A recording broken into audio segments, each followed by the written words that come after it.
All right. Let's wait one more minute and then we'll begin the the conversation. Thank you.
All right.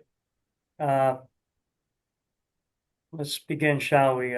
Good morning, good afternoon, good evening. Great seeing everyone here joining us today for session one of the Conservation Finance Bootcamp. My name is Isidoro.hazbun. I'm the Associate for Technical Assistance and Capacity Building, and I'll be facilitating the conversation today.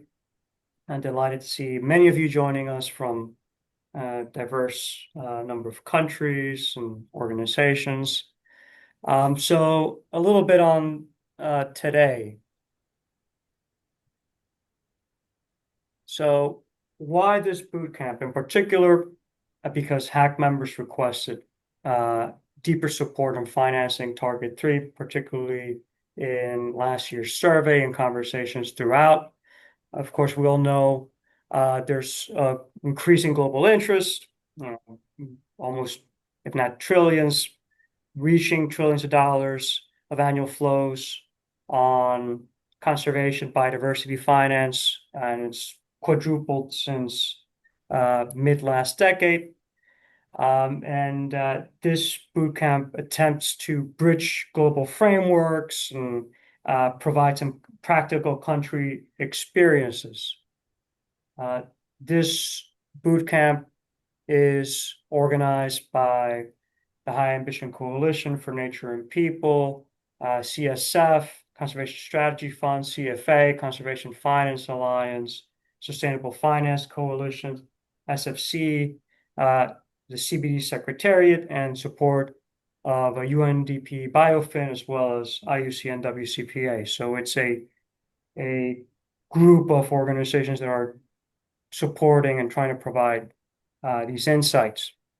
So in addition to this live session, we have a deep dive track which begins today. I know some of you joining us are part of this.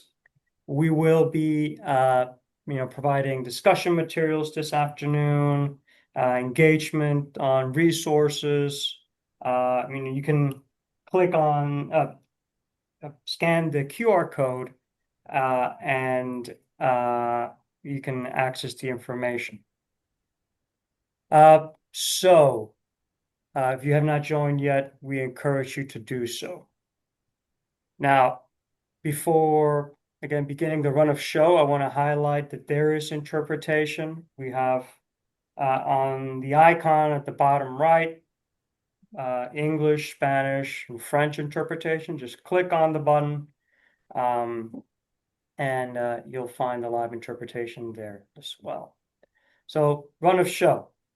Of course, we have, just the welcome. We will have Magdalena Garcia from the CBD Secretariat providing some global perspectives on the conversations that took part exactly 1 month ago in their session on sustainable finance for Target 3.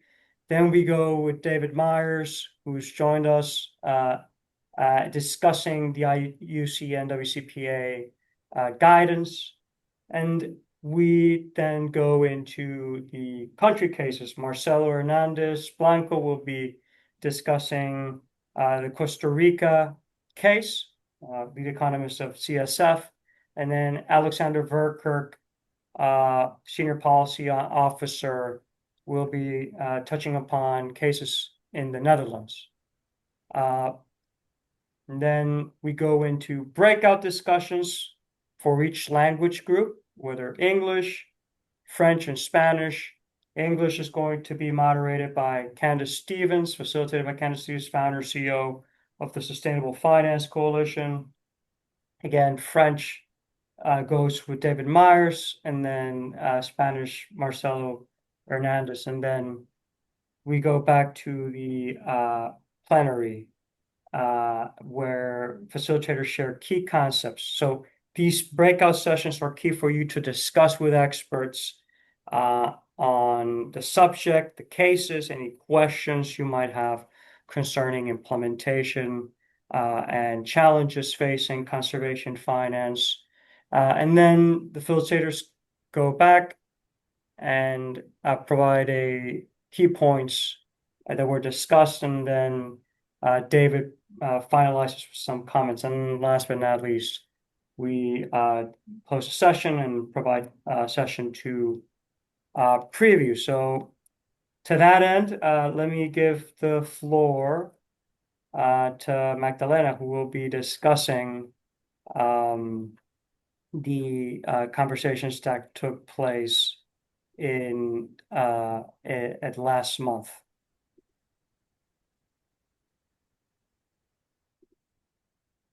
Magdalena, the floor is yours. Thank you, Isidoro. Well, good morning, good afternoon, good evening, colleagues and friends. As Isidoro said, my name is Magdalena Garcia. I work with the Protected and Conserved Areas team at the Secretariat of the Convention on Biological Diversity. Thank you very much for the invitation. I would like to start situating the discussion in the global context, right? We all know that 2030 is just around the corner. Target 3 is one of the most ambitious and visible commitments to the global biodiversity framework, and its success will depend, we all know, not only on expanding coverage, right, but also ensuring the financial and institutional foundations needed to sustain these areas over the long term. So we have been discussing with our HAC colleagues and friends on how to best advance on this work.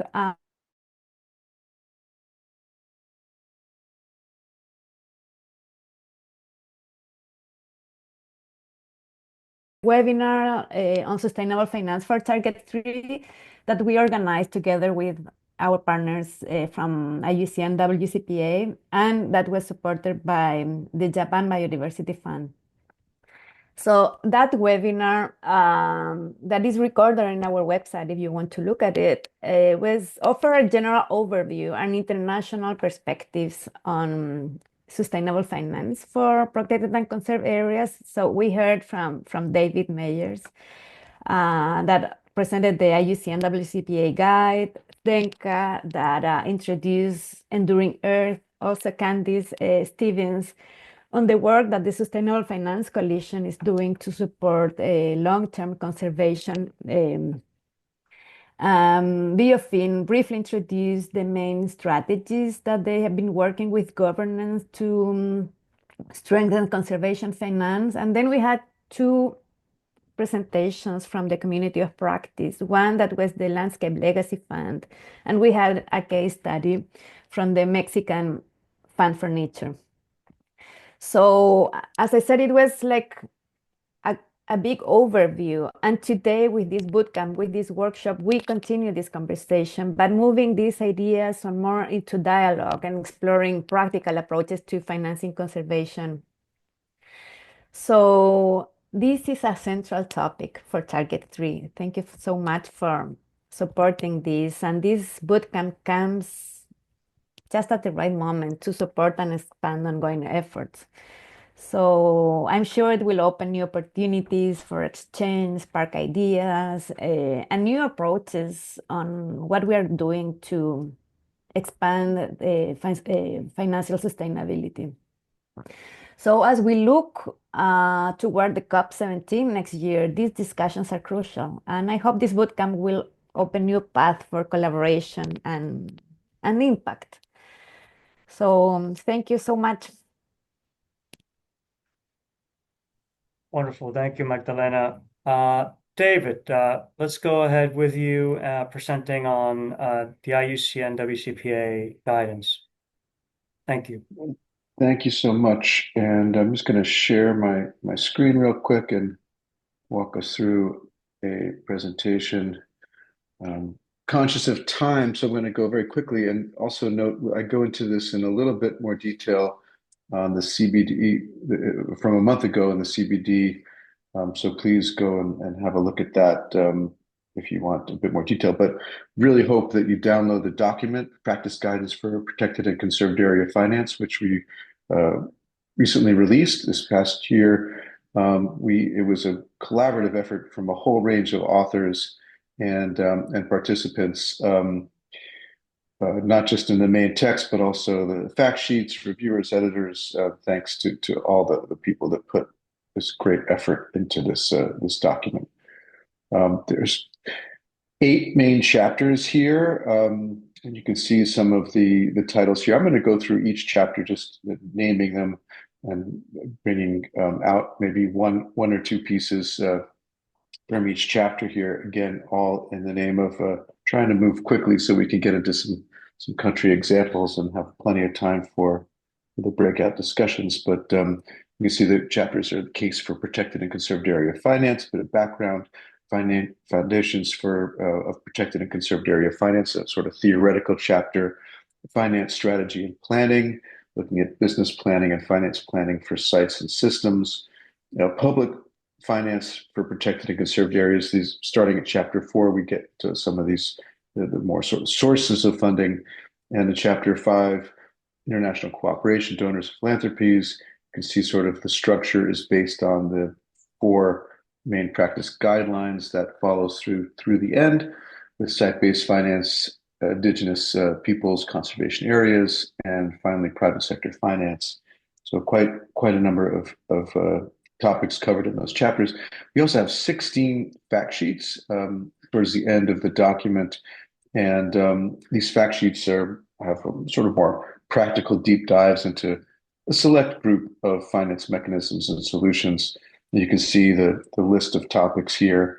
The intention is not to be comprehensive, but to give examples. Each one of those has a sort of a how-to, key steps, key priorities, and some case studies as well. So again, quite a rich source of information. The guide starts off with these key principles for protected and conserved area finance to keep in mind as you design and implement any kind of finance mechanism. So diverse values, recognizing it's not just monetary value, even though we're talking about finance. Acknowledge and respect those diverse values that take a rights-based approach to your conservation solutions. Good governance in the design and implementation, it's absolutely essential, including transparency especially. Strong institutions are essential for pretty much any finance solution to be impactful in the long run. Taking a systems approach, especially when you're dealing with economics and finance, these are interact in so many ways. Comprehensive collaboration to assure that you're communicating and balancing your trade-offs. A portfolio approach, diversify risk and ensure that long-term support. And then think about effectiveness for all finance solutions. So again, a quick tour here, chapter 1, building the case for protected and conserved area finance. So, a lot of funding for nature does come from government, something to think about. And it's worthwhile because the returns are generally excellent from an economic point of view, although they're not distributed equitably. They're not always used for nature conservation.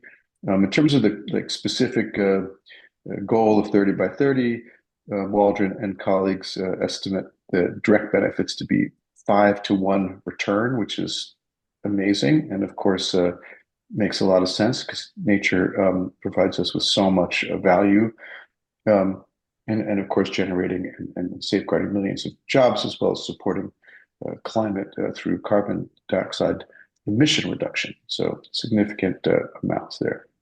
Chapter 2, foundations for protected and conserved area finance. Again, the theoretical point with the definitions. We look at definitions, but this is one that we very much like, that conservation finance mechanisms and strategies that generate, manage, and deploy financial resources and align incentives to achieve sustainable nature conservation outcomes. So aligning incentives for the long term, not just focusing on generating money, but how do you manage and deploy that efficiently and effectively? We also touch on the sort of taxonomy of finance mechanisms here, the 7 large classes: public financial management, grants and other transfers, economic instruments, financial efficiency, return-based investments, where there's a lot of excitement and hope that the private sector would be involved as well, and then voluntary engagement, business and markets, and risk management. So again, a lot of details there. Here are the 4 practice guidelines for PCA finance: optimizing resource efficiencies. How do we achieve the greatest outcomes with the resources available? Discouraging harmful actions. How do we disincentivize actions that are harmful to nature, reducing those threats and reducing related costs? Incentivizing positive actions. How do we find those partners and incentivize them to achieve the outcomes we desire? And then finally, and remember, lastly, how do we achieve increased finance for conservation, recognizing that we're underfunded across the board, and we need to focus on that, but let's not do that only, but think about the whole range of solutions. In terms of finance plans or business plans, there's a kind of process that we highlight. Is reflected in a lot of the different methodologies that are out there. Preparation process is really an important piece of it. You do a situation analysis, look at your finance objectives, build a portfolio of finance solutions, put it together in a powerful presentation depending on your specific audience, and then adaptive management as you go forward. Chapter 4 looks at public finance for protected and conserved areas. And here, each of these chapters with the specific sources, there's a summary table at the end that looks at all those 4 guidelines and pulls out some examples from the chapter of finance solutions that are working in those different categories. So just as a table as an example, I'm not going to go through that. Chapter 5, international cooperation, donors and philanthropies, major source of grant funding, but also blended finance, and obviously some of the best funding for leveraging and innovation. So really important. Site-based finance. This is, of course, there's a range of different sources of funding at the site. And here's just guideline D, an example of a list of some of those finance solutions to raise more additional capital for nature tourism, entrance fees, licenses and permits, different sustainable land use arrangements, easements, payment for ecosystem services, et cetera, et cetera. Again, just giving you a taste of some of the information and guidance in the document. Chapter 7, finance for indigenous people, conservation areas. Here, there's really great resources in that. This is just an example here of some of the links that are provided to additional resources. This is a growing area of interest and opportunity and need, and it's exciting to see some of the innovations coming about in this area right now. So, and then finally, private sector finance, an area that is rich with opportunity and challenge. And this one just looks at the impacts and dependencies that companies have on nature, and there's more and more integration of that into corporate reporting and opportunities for companies, private sector companies, to participate in positive nature investments, as well as reducing their harm and becoming better partners. So on that, I'm going to end and pass it back to you, Isidoro. And thank you so much. And I'll post the link to the guidance in the chat if it's not there already. Thank you so much, David. Yes, already posted, but wouldn't hurt posting it again. So thank you so much for, again, the rigorous publication and the number of different cases and approaches and themes that the guidance provides. Of note, this document is central to the bootcamp. It's one of the core foundational texts for the deep dive for folks who are engaging with the material. We will be reading throughout the deep dive track this resource. So again, this is a great opportunity to sit down, reflect, and properly digest this material. Now let's go ahead with Marcelo Hernandez Blanco. Marcelo, I think if you are able to share present, please go ahead.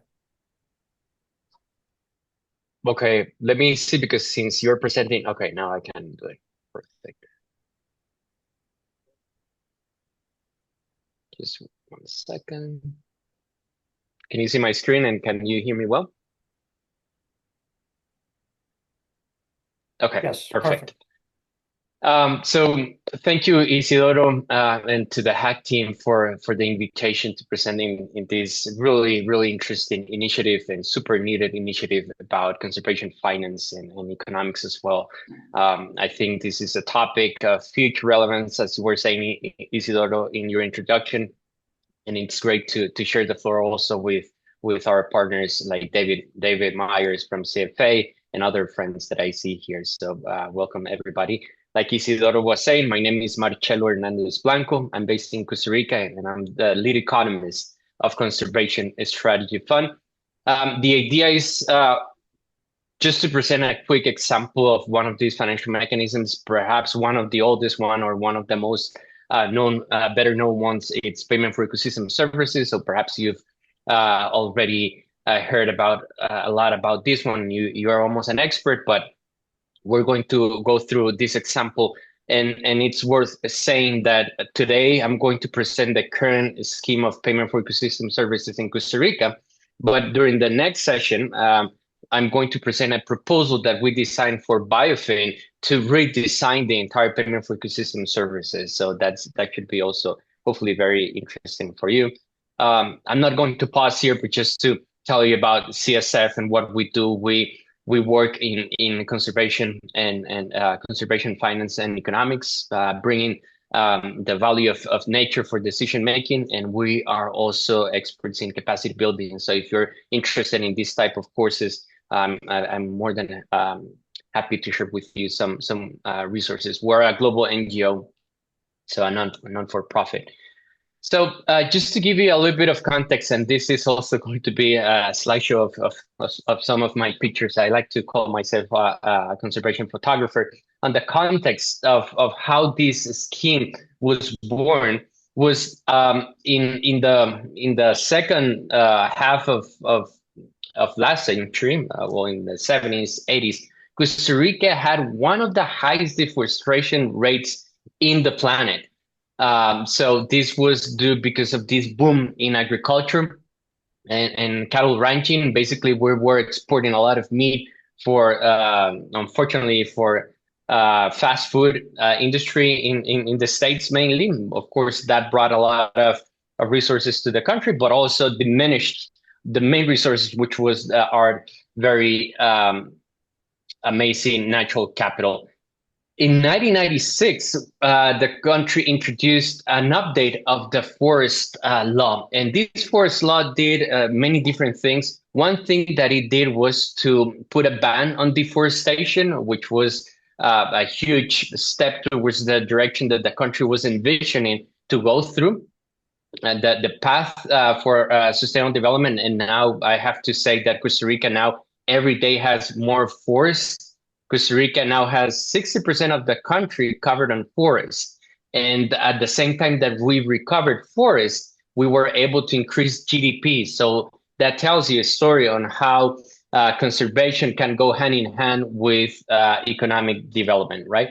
But the forest law also introduced a nationwide payment for ecosystem services, and it was one of the first one in the planet to be at the national level. And also, as part of this introduction of this scheme, introduced the National Fund for Forest Finance, and we call it in Costa Rica, the acronym in Spanish is FONAFIFO.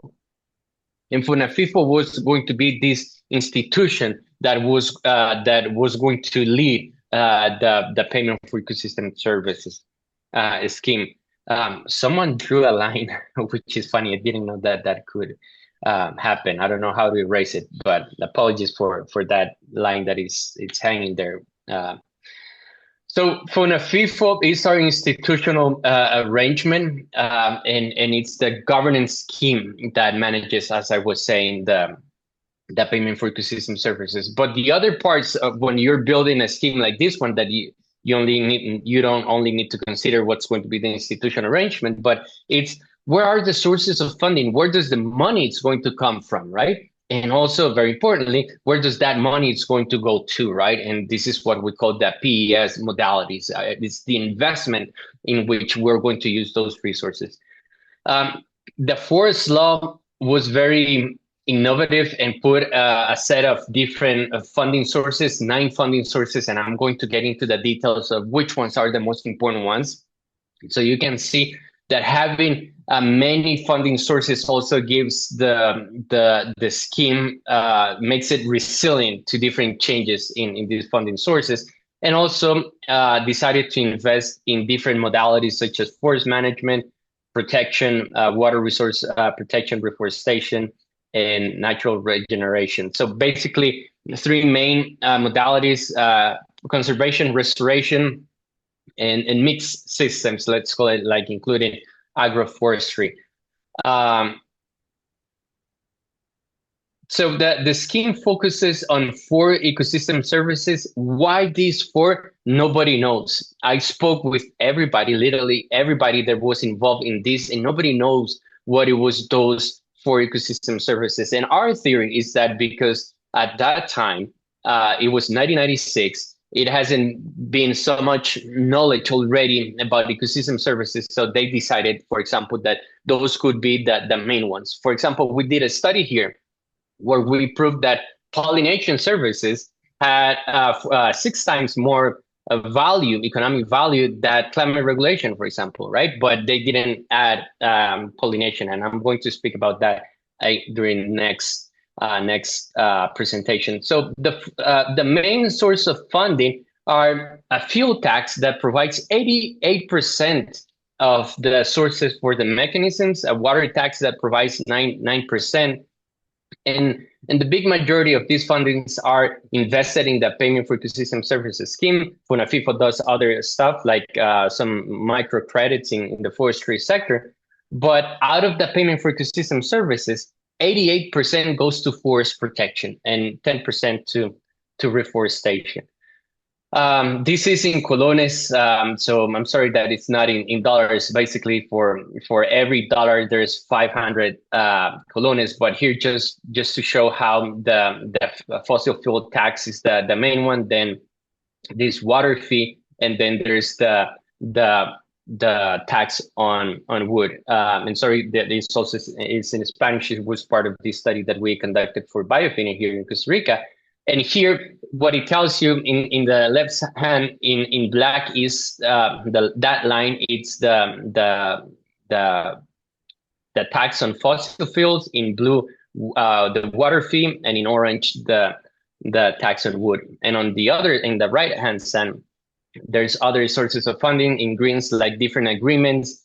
We established some carbon credits, and that's in yellow. But you see how those have been dropping.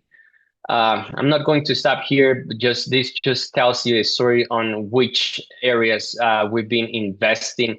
And I already said all these, which were the main modalities. For example, forest protection in some protected areas as well, reforestation. And it's interesting because here you can see how reforestation, which is in dark blue, has gone down, and the modalities of protection has gone up, right? This is basically the demand of farmers. Remember that the scheme is based on private area, right? It's privately owned farms, where the farms have a contract with FONAFIFO and they said, I'm going to do these modalities in my farm, and that's how they get paid, right?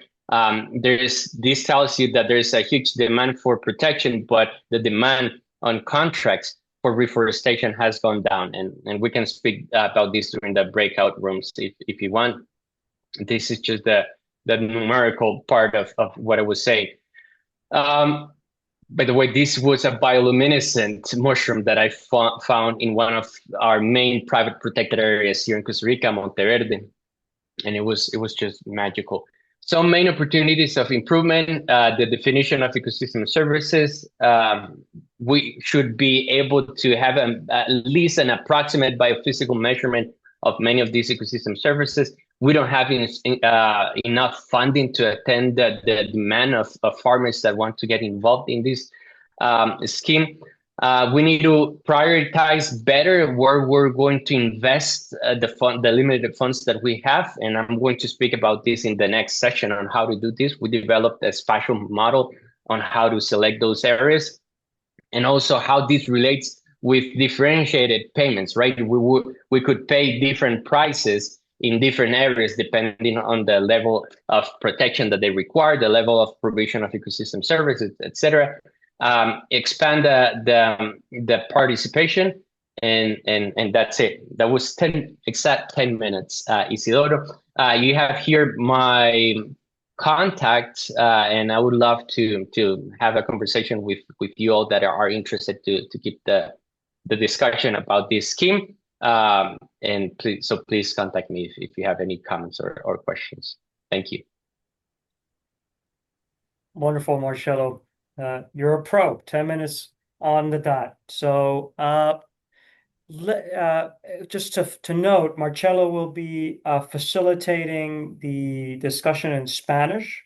If any of the Spanish speakers would like to join and discuss some of the Costa Rica scenario and the case, we invite you to join that room. Now let's go ahead and go with Alexander Verkerk, Senior Policy Officer for the Ministry of Agriculture, Fisheries, Food Security and Nature, the Government of Netherlands. Alexander, the floor is yours. Thank you. Thank you, Isidoro. I'll just share my screen. Hoping this works. Yes. So good afternoon, at least here in the Netherlands. I am Alexander Verkerk, and I work for the ministry that deals with agriculture, but also nature. And I mostly work on biodiversity finance at the European Union and UN level, but I also do a few things at the national level. I'm here mostly to learn, and it has been a really rich session already, but I hope to also share a few interesting insights from the Netherlands on both our National Biodiversity Finance Plan and some conservation finance examples. So I'll just dive in. I think NBFP is a widely recognized concept here. Many countries are doing it already, and the Netherlands is among the first European countries to embark on this path together in a joint EU-sponsored project with Belgium, Finland, and Luxembourg, which I find quite exciting. Yeah, we do try to follow the BIOFIN process, but we also do things a little bit differently. So instead of following on consecutive approach, where we first look at the policy and institutional review, then the biodiversity expenditure review, financial needs assessment, and biodiversity finance plan, we try to see what we already have for each of these four components and try to develop them further in parallel. So we have now a first draft of our building blocks, our gaps, priority areas of the gaps that we want to fill. So I hope by the end of this year, we'll actually have a first a draft of our NSBFP, and in the next years we hope to get further with a few iterations, of which the first two will mainly support the nature restoration plan that EU member states are required to develop, and there is quite some overlap there. So that's really going to be our next step.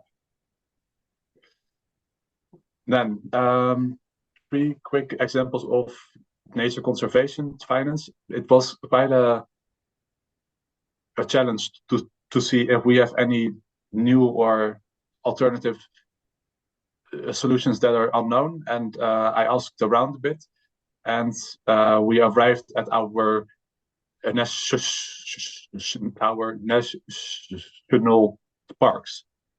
So I'll just start with the Hoge Veluwe. It's in the middle of the Netherlands, 500,000 plus yearly visitors, and it's actually the only national park in the Netherlands with a fence around it, which also might have an impact on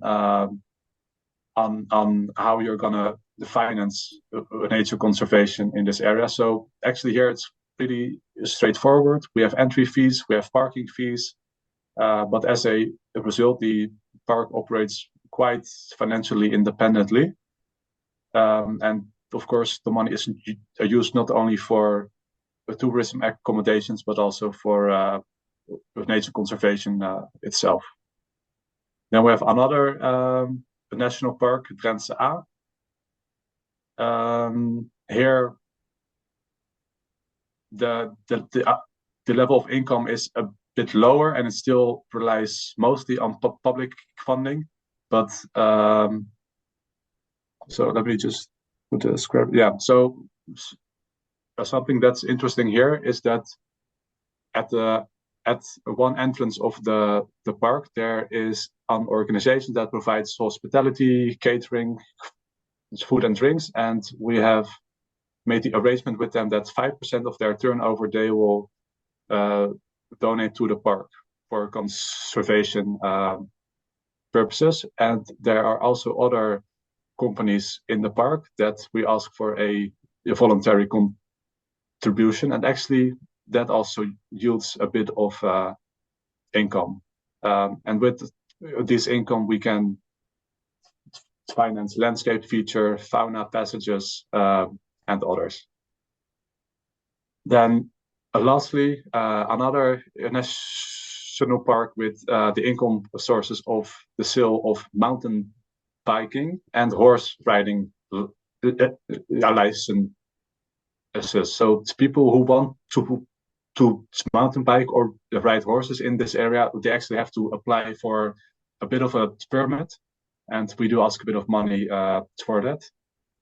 And within the national park, we have quite a few apple trees, so we also produce juice.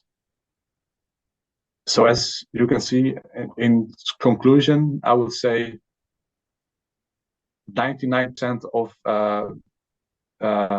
protected areas in the Netherlands are publicly funded, but I hope that with the National Biodiversity Finance Plan, we can arrive at some solutions that will change this as well. And I hope I will be able to give a more a rich contribution in about a year or so when we have made the next steps. Thanks.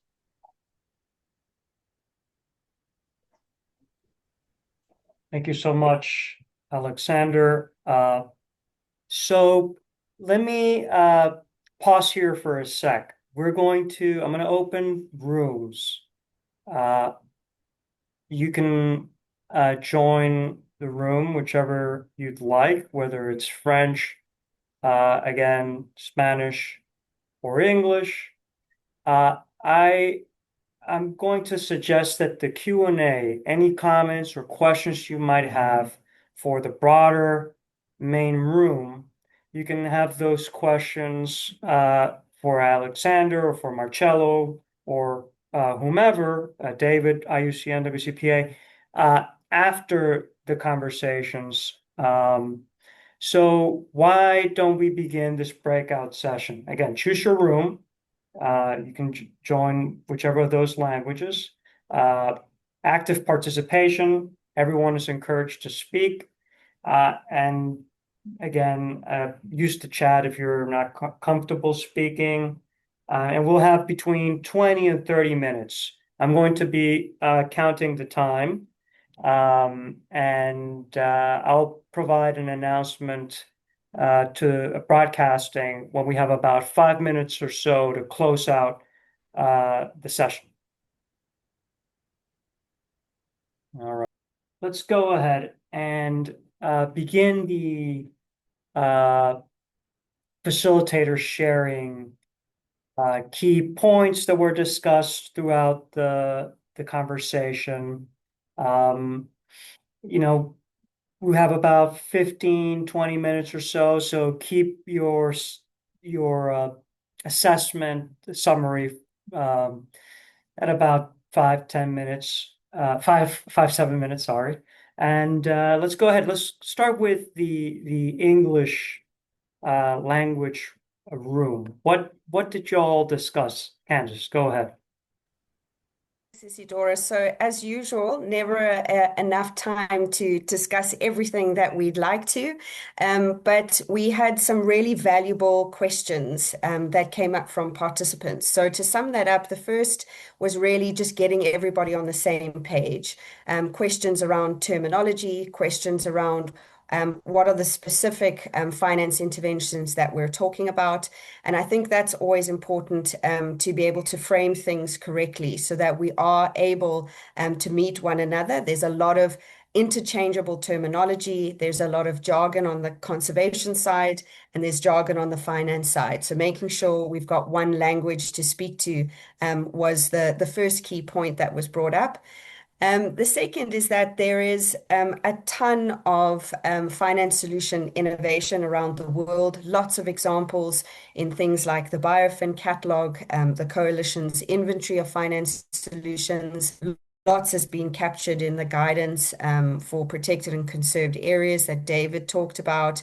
It's found how do we support as many different stakeholders around the world to be able to unpack each of those different types of finance solutions in a way that allows us to translate them into different contexts? How do we move away from the complexity of individual innovations, break them down into their building blocks, their critical success factors, so that we know how we're able to translate one finance solution into a different jurisdiction, or importantly, be able to take those different innovations to scale.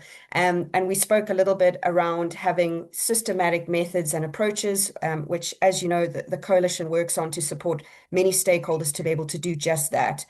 Identify the most viable finance solution, design it effectively for the right people in the right place, and mobilize the expertise and the capital needed to take those solutions to scale. We also drilled down into a couple of examples where there are finance solutions that are doing just that, connecting finance with concrete conservation outcomes and social interventions. Conservation trust funds came up as an example with some specifics in different countries like Brazil and Eastern Europe. We also looked at how spatial planning and touching on the integration of the targets and integration of different conservation tools is important. So things like South Africa's fiscal benefits work, tax incentives, municipal rates, all link into spatial planning. They link in the science behind that.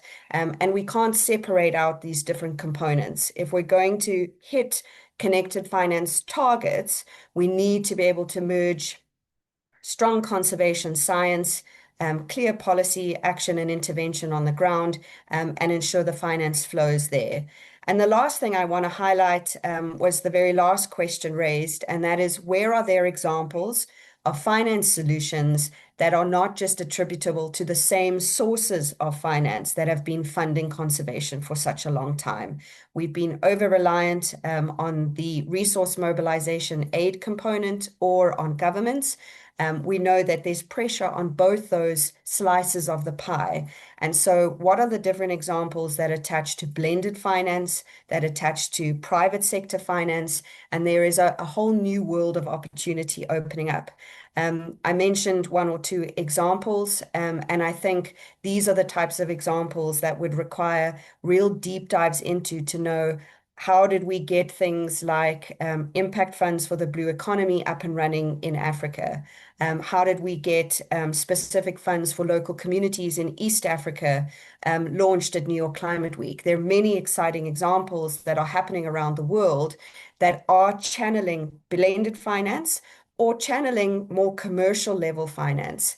And it's those examples that I think people are really asking more detailed questions on so that we understand what are the building blocks that made them work so that we can replicate them again and again.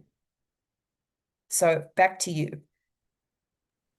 Thank you, Candace. Seems that, key concepts, harmonization, innovative mechanisms, that concrete element of how to operationalize it were key topics, and it seems that it was a rich discussion. Sorry to have missed it, but again, was managing the main room. Let's go now with David and the French breakout session. Okay, thanks. Yeah, we had a very small group, intimate group, mostly from West and Central Africa. And we had some real practical questions around, how do you convince the government, one of the challenges of government funding as was brought up is that, government funding generally supports only the sort of operational costs and how do you get additional funding for investments and obviously tapping into grant funding and international donors is one way. But in general, also the participants recognized how limited government funding is, and the question is how do you then not only increase government funding available, but also then encourage the government to allocate more to the protected and conserved areas. And so we talked a little bit about some of the mechanisms that you can do. So supporting the governments directly in identifying opportunities for increasing their revenue through improved capture of the value of natural resources that are being exploited. For example, the use of green taxes, the use of subsidy reform, although quite challenging, it is something that could save the government money, and then they could reallocate that funding towards nature conservation. We also recommended, doing a bit more of economic valuations to show the government the job creation potential of protected areas as well as the value to businesses, not just total economic value, but looking at who benefits and how you can use that information to justify increased government allocation. But really the challenge is how strapped, how limited the fiscal space is, the amount of money that the governments have to allocate to all of their needs, and how nature is challenging, has the challenge of convincing government to make sure that allocation to parks and reserves occurs. And again, this is just a common thing going on. And another question came about, which was, how can the HAC provide additional support, additional training? And so it was, this event was cited as one of the ways to do it, but also there may be opportunities for other support. And we encourage the countries to follow the BIOFIN process if that's happening in their countries as much as possible. It's a great learning opportunity and a chance to deepen their knowledge and impact on biodiversity finance. So over to you. Thank you so much, David. Fascinating. And let's go with Marcelo on the Spanish breakout session. Thank you, Isidoro. I think we need to wrap up in 6 minutes, right? So I guess I would need to be quicker than No, it's all 5 right. minutes. It's okay. Yeah. I mean, of course, we want to be cognizant of everyone's time. but yes, we can go ahead. Okay, thank you. So, we touch base on a number of different things, some related to the Payment for Ecosystem Services study. We had an amazing group from Latin America, two Costa Ricans, which was great having my fellow Costa Rican Rita as part of the group. We spoke firstly about the right incentives towards restoration, right? Not only towards protection, but what could be the right incentives towards restoration, since this is a more expensive activity, right? That would require higher or different types of incentives. That's a concern right now, which is where we're under the decade of restoration, of ecosystem restoration. So this is especially important. Also, how can we migrate the current payment for ecosystem services, like the one that we have here in Costa Rica, that it's for forests? How can we develop something similar to the marine and coastal ecosystems? And this brings many new different challenges and also innovation opportunities, also brings opportunities of opening up the scheme for more higher participation from different stakeholders. We also, related to that, spoke about the role of OECMs. Rita was mentioning the case of the Maldives and how working hand in hand with economic activities like tourism, in that case in Maldives, can also be part of the strategic funding mechanism for these activities. And so we highlighted the role of OECMs. And also related to that, we were speaking about how resilient the financial mechanism should be, right? And we spoke about the case of Costa Rica. For example, I was telling you 90% of the funds that goes to the payment for ecosystem services comes from the tax on fossil fuels. But on the same time, we have our decarbonization plan, right? So how that would go hand in hand with this, right? It means that less carbon use, we would have less funds for the payment for ecosystem services. And a good slash horrible experiment on that was the pandemic in 2020, right? And how we saw reduced almost, I think it was like, I don't know, around $10 million in funding to FONAFIFO because nobody was using their cars or nobody was flying, etc. Right? So that was an interesting point in how to make resilient the financial mechanism of these funding strategies that we want to put in place. And then the last one that we spoke about was about enabling conditions, such as how stable countries are. Like Costa Rica had a special circumstances where we used to be super stable, very peaceful, and also I think that was part of what allowed us to put these discussions on investing more in the environment. We had abolished the army, right? So many resources going towards health, social development, and environmental.